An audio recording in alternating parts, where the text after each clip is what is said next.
Bueno, hoy han comenzado las clases los alumnos de secundaria, FP y las universidades privadas. Ya podemos decir que docentes, padres y estudiantes han vuelto por completo a la normalidad.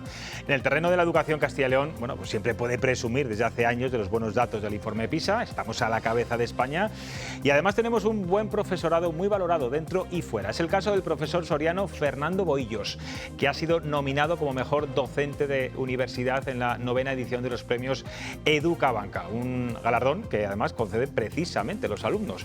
Con él vamos a hablar ahora. Buenas noches, profesor. Hola, muy buenas noches. ¿Qué tal estáis? Usted da clase en la universidad, también en secundaria, tiene, digamos, esa doble visión.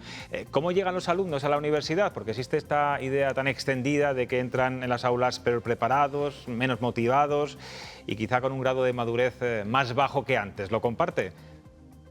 Pues la verdad es que no. Yo creo que al final, si cogemos textos de la antigua Grecia, también hablaban de la juventud y decían que cada vez era más irrespetuosa, que se preocupaba menos y que tenía menos valores. Así que si lo miramos con un poco de perspectiva, nos daremos cuenta que igual las necesidades han cambiado, la forma de educar ha cambiado y realmente nuestros jóvenes solo son el reflejo de una sociedad que ya no es la que era.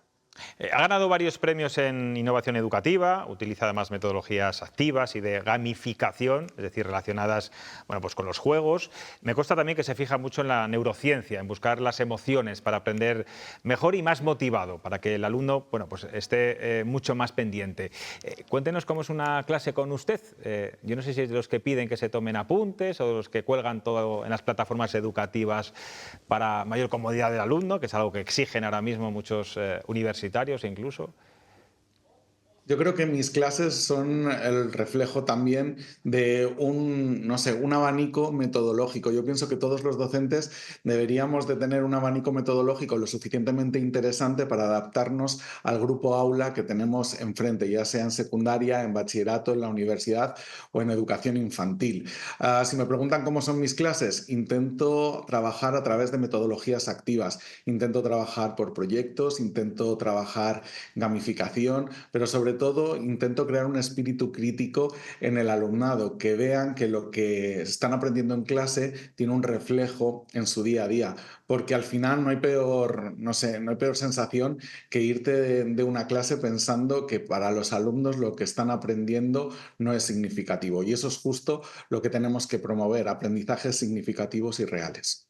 Hay movimientos de padres en algunos colegios, cada vez más, que exigen volver al papel ante el uso abusivo, bueno, pues de las tablets, y algunos centros incluso ya están dando marcha atrás y volviendo al libro. ¿Se procesan mejor los contenidos con lápiz y papel o tecleando en un dispositivo electrónico? Por su experiencia, ¿qué nos puede contar? ¿Sabes lo que pasa? Que a mí no me gusta esto de la ley del péndulo, ¿no? Antes eran todo pantallas y todo era buenísimo y el papel era malísimo y ahora volvemos, por lo que hemos dicho, ¿no? Por la ley del péndulo, un poco hacia atrás. Pues yo creo que la tecnología la tenemos que utilizar como un medio y no como un fin en sí misma.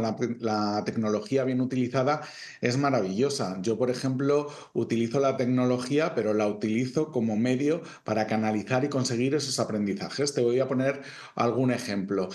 Yo utilizo la realidad aumentada en clase y la realidad virtual. Tú sabes lo que es que unos alumnos se puedan, yo soy profesor de historia en el instituto, ¿no? Y cómo acercas el antiguo Egipto o cómo, yo qué sé, la antigua Roma o Grecia, si es algo que es totalmente lejano para ellos, pues se ponen unas gafas de realidad virtual y puedes hacerles viajar en el tiempo, eso es algo maravilloso, ¿no? Porque en formato de videojuego puedes recrear cómo era, por ejemplo, la Acrópolis griega, puedes meterlos en el Coliseo romano o dentro de la tumba de Tutankamón.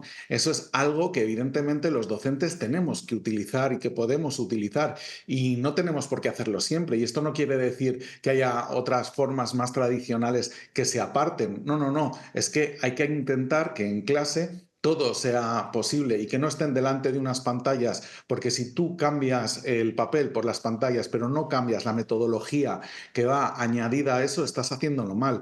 Y creo que este es el problema, que la pandemia vino a revolucionar tecnológicamente todo, pero los profesores y los docentes en muchos casos no estamos preparados. Y si nosotros no estamos preparados para hacer un buen uso tecnológico, pues nuestros alumnos tampoco lo van a estar. De hecho, bueno, ¿cuántos colegios y cuántos alumnos fracasaron en pandemia precisamente porque los colegios y el profesorado no estaba preparado, ¿no?, para dar esas clases Ujú. virtuales, etcétera?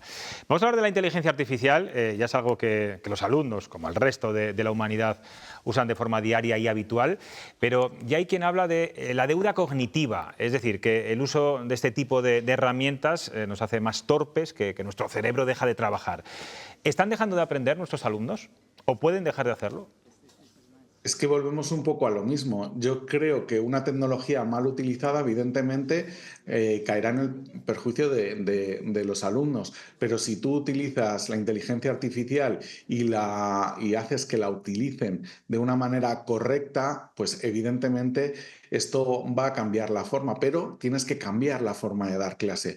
Yo pienso que en cualquier metodología el alumno tiene que ser el eje vertebrador y y el creador de su propio aprendizaje. Y el rol del docente en determinadas metodologías o en determinados usos tecnológicos, como puede ser el de la inteligencia artificial, tiene que cambiar. Claro, si tú haces unos trabajos, unas presentaciones o les planteas algo de manera tradicional que a golpe de clic la inteligencia artificial va a saber responder, pues igual es que tú como docente no estás planteando bien esa realidad, no les estás planteando bien cómo utilizarla. Igual es que tenemos que cambiar la manera de dar las clases y tenemos que plantear la manera en la que pedimos trabajos, porque al final no vamos a descubrir nada. Un buen docente tiene enfrente a unos alumnos y los debe de conocer. Y yo sé perfectamente cuándo han utilizado inteligencia artificial o no, y con dos preguntas se puede saber. Ahora, si tú les permites hacer uso de la inteligencia artificial, pero lo haces preparando unos trabajos en los cuales tengan que crear ellos y tengan que ser críticos con lo que les ha ofrecido la inteligencia artificial, pues la cosa cambia. Por ejemplo, no es lo mismo hacerles un texto y que tengan que responder a unas preguntas que con la inteligencia artificial lo van a saber responder enseguida y lo van a hacer en dos golpes de clic, a que tú, por ejemplo, crees una actividad en la que con ayuda de la inteligencia artificial tengan que crear unos textos o unos poemas como lo haría, no sé, Cervantes o como lo haría Lorca. Y entonces, después de eso, con ese texto que te ha ofrecido la inteligencia artificial, ver cuáles son las características y por qué la inteligencia artificial dice que ese texto está escrito como lo haría, por ejemplo, Lorca. Pues ahí estamos siendo críticos y estamos enseñándoles espíritu crítico para el uso de las tecnologías. Es un buen ejemplo. Ha pillado a muchos alumnos haciendo un corta y pega de ChatGPT. Pues a ver los hilos. Es que a los humanos nos encanta poner en cajitas a las personas, ¿no? Estos alumnos son buenos, son malos, utilizan, no utilizan, pues hay de todo, pero evidentemente somos nosotros, los docentes, los que tenemos que actuar un poco como el cuello. Ellos son la cabeza y nosotros tenemos que actuar como el cuello que les ayuda a mover la cabeza hacia donde nosotros queremos que la muevan. Y para eso nosotros tenemos que controlar la tecnología más que nuestros alumnos y antes de nuestros alumnos. Por eso, a veces, cuando vemos el uso de la tecnología en el aula, podemos creer que está mal enfocado o que se está trabajando mal. Y es lo mismo que lo del uso de las pantallas que me has planteado antes, es exactamente lo mismo. Si tú utilizas igual una pizarra que una pizarra digital o el uso de una tablet o un dispositivo móvil y lo estás cambiando por el papel, lo estás haciendo mal. Ahora, si cambias toda la metodología que va asociada a ello, pues podrás utilizarlo y podrás gozar de las verdades y las bondades que tiene la tecnología. Fernando, Antes hablabas quiero preguntarte de también, ciencia. sí, como profesor joven que eres, la autoridad del profesor, Joven. que bueno, muchos compañeros tuyos dicen que se ha perdido, sobre todo los más mayores. No se respeta tanto ya esa figura como en el pasado, como hacíamos cuando éramos pequeños, que hasta hablábamos de usted al profesor. Yo creo que la autoridad ha cambiado y la autoridad te la tienes que ganar en el aula con los alumnos. Ahora, si entendemos por autoridad el hecho de que te traten de usted, pues seguramente eso haya cambiado. Pero si tú con tus alumnos trabajas desde que te importe el alumno, yo te puedo asegurar que los alumnos responden y responden concretamente. Pero esto es lo del autoritas, ¿no? El autoritas no se gana a golpe de decretazo y de castigo. La autoritas se gana en el día a día, en el aula. Como sabíamos que hoy ibas a estar aquí y hoy es el inicio de curso completo aquí en Castilla y León, hemos lanzado una pregunta a nuestros seguidores en las redes, que van a ver enseguida en la pantalla, que dice así: ¿cree que los escolares cogen demasiadas vacaciones? No preguntamos por los docentes, preguntamos por los escolares. Bueno, pues curiosamente un 55% dice que no y un 45% dice que sí. Yo no sé si los chicos han cogido hoy los móviles de sus padres para votar o, bueno, es un dato real. ¿Qué te parece, Fernando?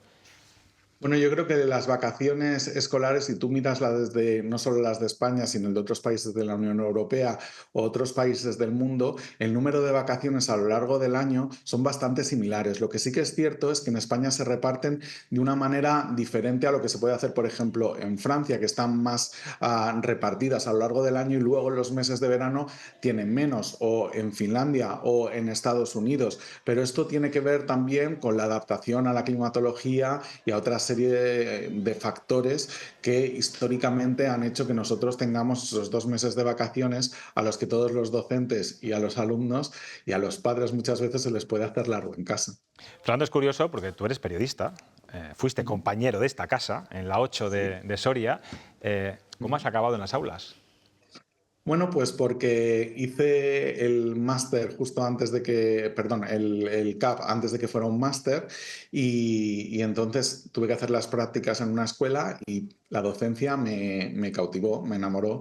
Tuve una crisis un poco, ¿no? Porque yo no esperaba ser docente, pero al final pues es algo que te atrapa. No creas que es tan diferente, yo me sigo considerando comunicador, lo que pasa que igual al público al que me dirijo ha cambiado un poco, pero lo demás es más Bueno, o pues menos igual. el mundo de la comunicación ha perdido un periodista, que eres tú, pero el mundo de la docencia te ha ganado y vamos a ver si ganas. ¿Cuándo vamos a saber si eres el mejor docente universitario de este país? La gala es en Galicia el 31 de enero.